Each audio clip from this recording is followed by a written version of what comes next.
আসসালামু আলাইকুম। আমন্ত্রণ ঢাকা সংবাদে। আপনাদের সাথে আছি আমি আনিসুর রহমান রাজু। সংবাদের শুরুতেই জানিয়ে দিচ্ছি শীর্ষ সংবাদ। পটুয়াখালী ডিসি স্কোয়ারে দুদিনের তথ্য মেলার উদ্বোধন করা হলো। আমাদের পটুয়াখালী জেলা প্রতিনিধি মোহাম্মদ জিয়াউর রহমান জুয়েল মৃধার তথ্যচিত্রে বিস্তারিত।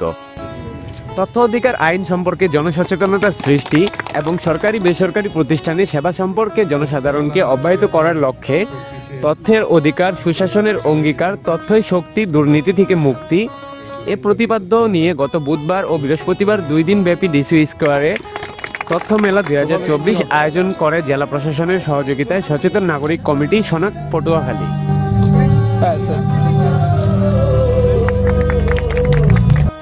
এ অনুষ্ঠানে প্রধান অতিথি হিসেবে উপস্থিত ছিলেন পটুয়াখালী জেলা প্রশাসক আবু হাসনাত মোহাম্মদ আরেফিন।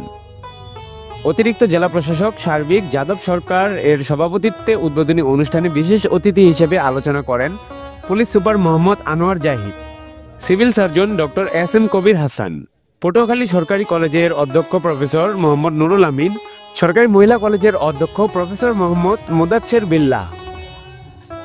বৃহস্পতিবার সন্ধ্যায় পটুয়াখালী সদর উপজেলা নির্বাহী অফিসার ইফতাত আরা উর্মির সভাপতিত্বে সমাপনী অনুষ্ঠানে প্রধান অতিথি হিসেবে উপস্থিত ছিলেন অতিরিক্ত জেলা ম্যাজিস্ট্রেট মোহাম্মদ তারেক হাওলাদার।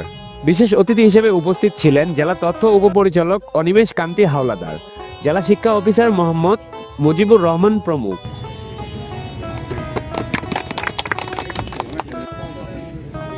তথ্য মেলা 2024-এর আজকে 11ই ডিসেম্বর 2024 সাল। এই দুদিন ব্যাপী তথ্য মেলা আনুষ্ঠানিকভাবে আমি শুভ উদ্বোধন ঘোষণা করি। ধন্যবাদ এতক্ষণ ঢাকা টিভির সাথে থাকার জন্য। ঢাকা টিভি নিজে দেখুন, অন্যকে দেখতে উৎসাহিত করুন। আর সবার আগে সর্বশেষ সংবাদ জানতে ঢাকা টিভির সাথেই থাকুন।